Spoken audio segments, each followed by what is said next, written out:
बिस्मिल्लाहिर्रहमानिर्रहीम जी, अस्सलाम वालेकुम। कैसे हैं स्टूडेंट्स आप लोग? उम्मीद करता हूँ खैरियत से होंगे। आज हम करने वाले हैं मेहरान यूनिवर्सिटी का पास पेपर 2017 और इसके कुछ एमसीक्यू सॉल्व करेंगे, साथ साथ एक्सप्लेन भी करेंगे। अच्छा बेटा, पहला एमसीक्यू से कहता है कि वेबर पर metre square is called, unit तो टेस्ला लिखा हुआ है लेकिन कैसे होगा ये मैं आपको एक्सप्लेन कर देता हूँ। देखो, वेबर जो है ना, ये यूनिट निकला है मैग्नेटिक फ्लक्स से। मैग्नेटिक फ्लक्स का जो फॉर्मूला होता है वो होता है B डॉट डेल्टा ए के। अब इसका जो यूनिट है ना मैग्नेटिक फ्लक्स का, ये होता है वेबर, ठीक है। और एरिया का जो यूनिट होता है वो होता है मीटर स्क्वायर। तो ये दोनों कैसे बनेंगे? ये दोनों बनेंगे जनाब कैसे कि आपके पास आ जाएगा, मैं अगर इसको ऐसे लिख दूं कि B dot flux divided by delta A, तो ये बन जाएगा वेबर और नीचे आ जाएगा मीटर स्क्वायर, जिसको मैं ऐसे -2 करके लिख देता हूँ। अब मैग्नेटिक इंडक्शन यानी मैग्नेटिक फील्ड ऑफ इंडक्शन का यानी बी का एक यूनिट टेस्ला भी होता है। तो जनाब वेबर पर metre square is equals to tesla, तो C is the right option. Sir, unit of the torque in SI system newton second, कैसे? मैं आपको बताता हूँ बेटा। टॉर्क का जो फॉर्मूला होता है वो होता है R क्रॉस F, ठीक है। अब एक चीज और कि यहाँ पर मैंने मिस्टेक कर रखी है पहले से, तो वो मैं आपको बता देता हूँ, ठीक। Torque is equals to R cross F, R का यूनिट मीटर एंड फोर्स का यूनिट न्यूटन, तो ये बन जाएगा न्यूटन मीटर। सो ये बात याद रखिएगा कि दिस वन इज रॉन्ग, ठीक है, this one is the right option, newton metre. आगे बढ़ते हैं। ऐसा unit of the force is known as, okay, ऐसा यूनिट क्या होता है फोर्स का? न्यूटन होता है। मैं एक बात एक्सप्लेन करूं। देखो, एक फोर्स का फॉर्मूला है MA। देखो एक बात याद रखिएगा, अगर तो आपसे पूछे SI यूनिट तो लिख देना न्यूटन, लेकिन अगर आपसे ये पूछे कि SI बेस यूनिट, तो फिर आपको न्यूटन नहीं लिखना, फिर आपको क्या करना है, मास की जगह लगाना है kg और इसकी जगह लगाना है मीटर पर second square. So this is called what? Newton. तो ये दोनों अब मैं इसलिए साथ साथ आपको एक्सप्लेन करता जा रहा हूं ताकि चीजें आपको याद रहें। आगे बढ़ते हैं। अल्बेनोनी is the first finding out the earth. ये हिस्ट्री का क्वेश्चन है कि अल्बेनोनी ने क्या फाइंड किया था?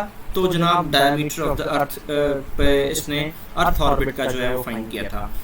Mechanics is the branch of science which deal with the, okay, force acting on the bodies in the motion, force acting on the body in rest, force earth's gravitational force, frictional force, ये सारी तो नहीं होंगी। जब कोई भी body move करती है तो उसके अंदर जो फोर्स एक्ट करती है, उस एक्टिंग फोर्स को हम क्या, ब्रांच को क्या कह देते हैं? मैकेनिकल ब्रांच कहते हैं, ठीक। आगे बढ़ते हैं। In a vector product, the direction of the product vector can be found by, sir अब आपको तो बताऊं, वेक्टर प्रोडक्ट होती है दो तरह से ना। ये वेक्टर प्रोडक्ट पूछा है इसने। वेक्टर प्रोडक्ट किसे कहते हैं? क्रॉस प्रोडक्ट को, ठीक है ना। क्रॉस प्रोडक्ट का दूसरा नाम क्या है? Vector product. तो अब याद रखना कि क्रॉस प्रोडक्ट में A क्रॉस B, इसका जो आंसर आएगा ना C, वो भी वेक्टर ही होगा, यानी product of the two vector can be vector. उस वेक्टर की डायरेक्शन कैसे फाइंड करते हैं? सर वो राइट हैंड रूल के जरिए फाइंड करते हैं। Negative of the vector has a direction that of the original vector, opposite to the original vector. मैं बता देता हूं, ये भाई ये एक वेक्टर है, ये दूसरा वेक्टर है, ये A मानते हैं कि ये है B, तो A B का नेगेटिव वेक्टर है और B A का नेगेटिव वेक्टर है। अगर अच्छा ऐसा भी कभी पूछ लेते हैं कि negative of the vector has the angle to तो अनदर वेक्टर, तो दूसरे वेक्टर के साथ उसका जो एंगल होगा वो 180 डिग्री होगा, यानी इन दोनों के दरमियान जो एंगल है वो क्या है? 180 डिग्री है। चलें जी आगे चलते हैं। क्वेश्चन है हमारा फोर्स एंड मोशन का।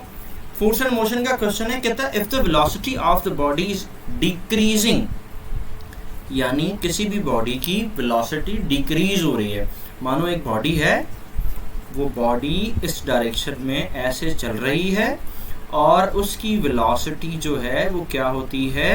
डिक्रीज होती है। तो डिक्रीज होती है तो क्या होगा? उसकी एक्सेलरेशन नेगेटिव कहलाएगी। अच्छा, अगर इंक्रीज होती तो क्या होता?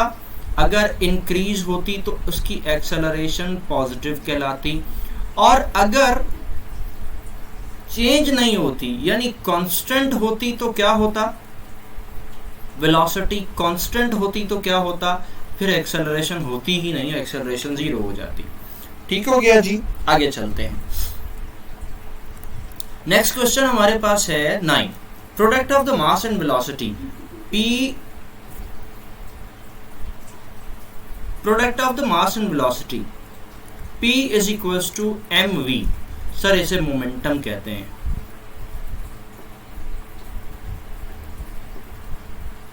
ठीक हो गया। Uniform circular motion is called, इसमें से क्वेश्चन आया, sorry, in a uniform circular motion the linear acceleration is always directed toward tangent. अब मैं आपको पूरा बात समझाता हूं। देखो भाई, यूनिफॉर्म सर्कुलर मोशन के लिए आपके पास पाथ हमेशा सर्कुलर होगा। ठीक हो गया। अब सुनते रहना बात को।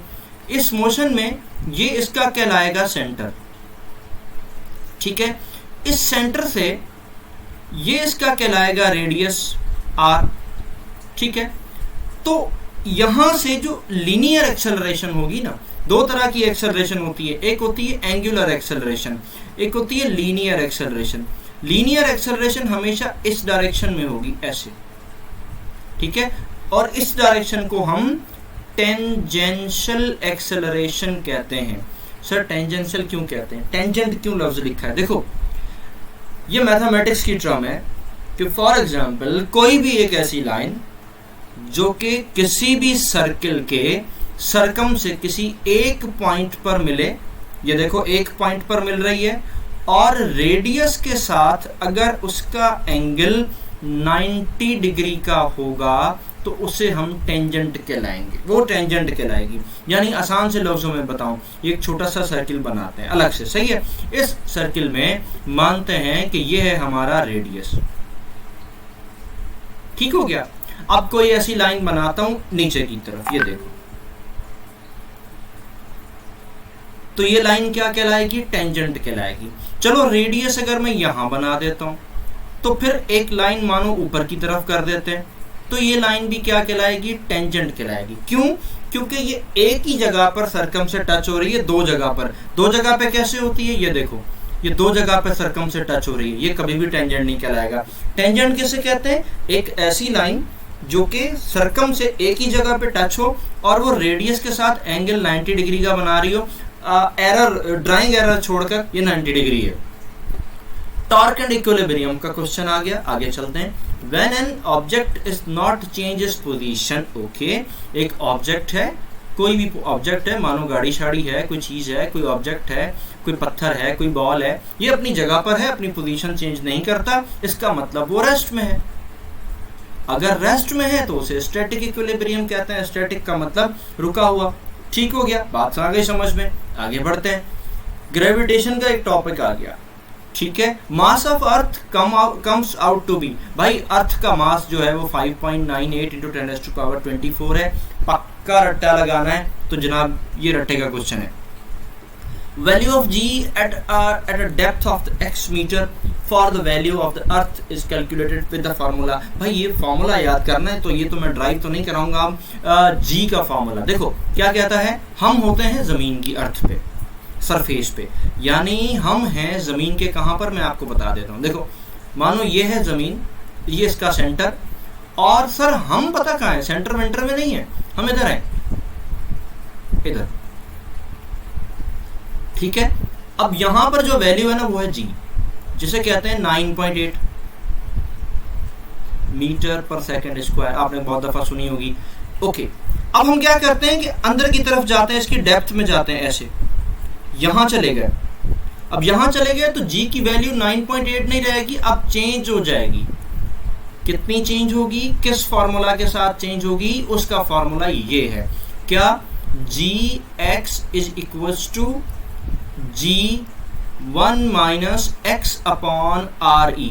सर ये x क्या है, मैं इसको चेंज कर देता हूं। हम डेप्थ की बात कर रहे हैं ना, तो हम एक काम करते हैं, आपकी बुक में लिखा होगा GD यानी डेप्थ डी की कोई वैल्यू नहीं है, ये सिंबल है, ठीक है। G1 माइनस जितना आप डेप्थ में चले गए और ये है रेडियस ऑफ अर्थ, ये आ गया इसका फॉर्मूला, ठीक हो गया। तो x भी आ सकता है, d भी आ सकता है, डिपेंड ऑन द सिचुएशन क्या चल रहा है। 14 question, work done by okay lifting a body to a higher level. Okay, एक बॉडी है, ये देखें, ये है जमीन, अर्थ की सरफेस पे हम हैं, ठीक है। हम जाते हैं यहां से, इस बॉडी को लेके जाते हैं ऊपर, लिफ्ट किया ऊपर, तो इसका मतलब वर्क डन हुआ। तो जनाब इसमें कौन सी एनर्जी आएगी? पोटेंशियल एनर्जी आएगी, सिंपल सी बात है, ठीक। आगे बढ़ते हैं। 15 question, displacement of the vibrating mass attached to the spring at a time given by. भाई डिस्प्लेसमेंट का फॉर्मूला है ये किसका? एक स्प्रिंग है, उसके साथ कोई मास हैंग है, उसके ऊपर ग्रेविटी काम करती है W = mg के साथ। अब उसका डिस्प्लेसमेंट फाइन, लाजमी बात है वो नीचे जाएगा तो और बढ़ जाएगा, तो कोई ना कोई उसने डिस्प्लेसमेंट यहां से लेकर यहां तक कवर किया होगा, ये उस डिस्प्लेसमेंट की बात कर रहा है। तो उस डिस्प्लेसमेंट में उस फॉर्मूला क्या है? x = k/m, जिसमें k जो है ये स्प्रिंग कांस्टेंट कहलाता है और ये जो x है ये हमारे पास एम्पलीट्यूड कहलाता है, ठीक हो गया जी, बात आ गई समझ में। अब इसको मजीद हम ड्राइव तो नहीं कर सकते, ये MCQs का फॉर्मूला है। आगे चलते हैं। Longitudinal waves are those in which the particle of the medium moves. Longitudinal wave sound waves की एक example, sound wave longitudinal waves की एक एग्जाम्पल है, ठीक है। दो तरह की वेव्स होती हैं, एक होती है ऐसी वेव्स, इन्हें ट्रांसवर्स वेव्स कहा जाता है, और एक होती है इस तरह की वेव्स, यानी स्प्रिंग में जो वेव्स होती है ना, उसमें क्या होता है कि एनर्जी तो आगे जाती है, ठीक है, एनर्जी आगे जाती है, लेकिन मीडियम जो है वो टू एंड फ्रो मोशन करता है, टू एंड फ्रो। मीडियम आगे जाएगा फिर वापस आएगा, मीडियम आगे जाएगा फिर वापस आएगा। अच्छा, इसमें क्या होता है? मीडियम ऊपर जाएगा नीचे आएगा, ऊपर जाएगा नीचे आएगा, यानी इसमें वेव ऐसे जाती है और मीडियम ऊपर नीचे जाता है। तो इसका मतलब इसमें वेव और मीडियम एक दूसरे के हैं परपेंडिकुलर, सही है बेटा। लेकिन इसमें वेव और मीडियम बैक एंड फोर्थ, मतलब आगे और पीछे जाएगा और पैरेलल डायरेक्शन में होंगे, यानी ये देखो पैरेलल आगे या पीछे, ये पैरेलल कहलाएंगे, ठीक हो गया। आगे चलते हैं। क्वेश्चन नंबर 17 फिजिकल ऑप्टिक्स में से है, यानी वो जो आपका क्वेश्चन है जिसे ज्योमेट्रिकल ऑप्टिक्स कहा जाता है वहां से आया है, ठीक है। ज्योमेट्रिकल ऑप्टिक्स में से आया था, ओके। उसके बाद पिछले 18 में, 19 में, 20 में, 21 में, 22 में, 23 में अभी तक कोई क्वेश्चन ज्योमेट्रिकल ऑप्टिक्स में नहीं आया। If the object is placed between f, okay. अब मैं आपको पूरी स्टोरी सुनाऊं, क्या क्या कहता है कि यानी मानते हैं कि ये है हमारा एक लेंस, ठीक है, बहुत बड़ा बना दिया, थोड़ा सही कर लेते हैं। ये है हमारा एक लेंस, ठीक हो गया जी। इस के अंदर ये आ गई हमारा प्रिंसिपल एक्सिस, ठीक है। क्या आ गया जी हमारा? ये आ गया हमारा प्रिंसिपल एक्सिस, ठीक है। तो इसको एक मिनट जी, थोड़ा सा मुझे इसको सेट करने दे दें। हाँ जी, ये आ गया हमारा प्रिंसिपल एक्सिस, ठीक है। अब हम ये कहते हैं कि हमारा जो ऑब्जेक्ट है वो इनसाइड द फोकल लेंथ है, यानी फोकल लेंथ होती है इधर, ये, ठीक है, और एफ पॉइंट, और ऑब्जेक्ट रखेंगे फोकल लेंथ के अंदर, इनसाइड। तो जनाब कौन सा इमेज बनेगा? इमेज वर्चुअल होगा, इरेक्टेड होगा, मैग्नीफाइड होगा। वर्चुअल का मतलब जिस तरफ ऑब्जेक्ट है उसी तरफ बनेगा, इमेज इधर ही बनेगा, ठीक है। इरेक्टेड का मतलब यानी अपने ऑब्जेक्ट जितना बड़ा है उससे ज्यादा लार्ज, यानी दूसरे लफ्जों में कहेंगे लार्ज बनेगा, और उसी तरह का ही बनेगा, यानी उल्टा नहीं होगा। एक होता है इन्वर्टेड, इन्वर्टेड मतलब ऐसा होता है कि आपके पास इमेज ऑब्जेक्ट ऐसा है तो इमेज उल्टा नजर आएगा, नहीं इमेज सीधा ही नजर आएगा, इसे इरेक्टेड कहते हैं। मैग्नीफाइड का मतलब बड़ा नजर आएगा, ओके। आगे चलते हैं।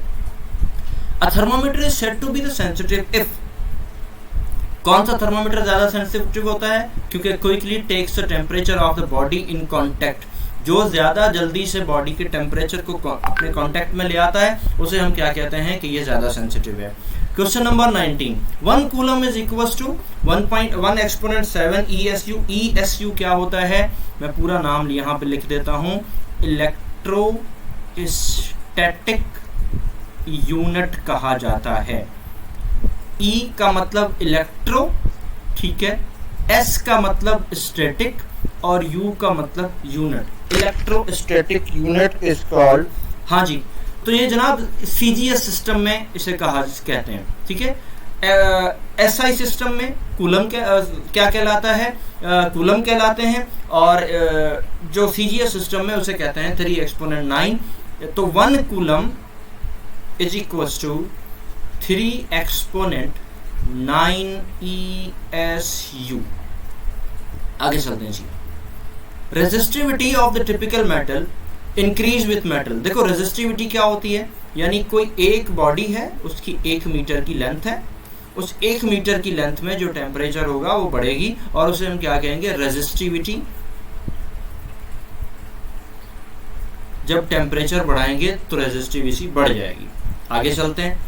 एक क्वेश्चन है, the torque experience by a current carrying rectangular loop, ठीक है। तो सर टॉर्क का फॉर्मूला कहाँ पर? एक मैग्नेटिक फील्ड में से ये क्वेश्चन आया है कि टॉर्क जो है वो किसी रेक्टेंगुलर कॉइल में, यानी यहाँ नॉर्थ पोल, यहाँ साउथ पोल, इसमें जो टॉर्क प्रोड्यूस होगा वो क्या होगा? NIAB cos alpha. इसे हम बियान भी कहते हैं, BIAN, किसी भी तरह लिख सकते हो। अच्छा, इसमें क्या कि सर N क्या है? Number of turns.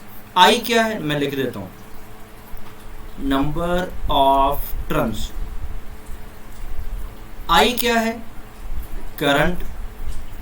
A क्या है? एरिया। और B क्या है? Magnetic field. आगे चलते हैं जी। Advent of the modern physics is the propagation of the X-ray can be regarded as the inverse of photoelectric effect, ठीक है। यानी जो हमारे पास पेयर प्रोडक्शन है, पेयर प्रोडक्शन क्या होता है कि एक कोई भी आपके पास समझ जाएं कि अब उस तरीके से मैं बताऊं कि आपके पास एनर्जी, यानी एक फोटोन जो है, मैं शॉर्ट सोच रहा हूं कि शॉर्टली कैसे बताऊं, ये टूटता है, टूटने के बाद क्या बनता है? इलेक्ट्रॉन और पॉजिट्रॉन, ये इन दो का पेयर बनता है।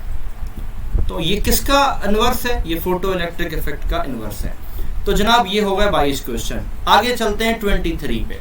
आइंस्टाइन ने एक थ्योरी दी थी जिसमें टाइम डायलेट होता था, टाइम डायलेट होता है, मास वेरी होता है और लेंथ जो है वो कॉन्ट्रैक्ट होती है। सही है, ये आइंस्टाइन की थ्योरी थी और इसी में उसने टाइम डायलेशन का फॉर्मूला पूछा है। तो टाइम डायलेशन का फॉर्मूला हमारे पास ये है, ये याद करना पड़ेगा जनाब। आगे चले।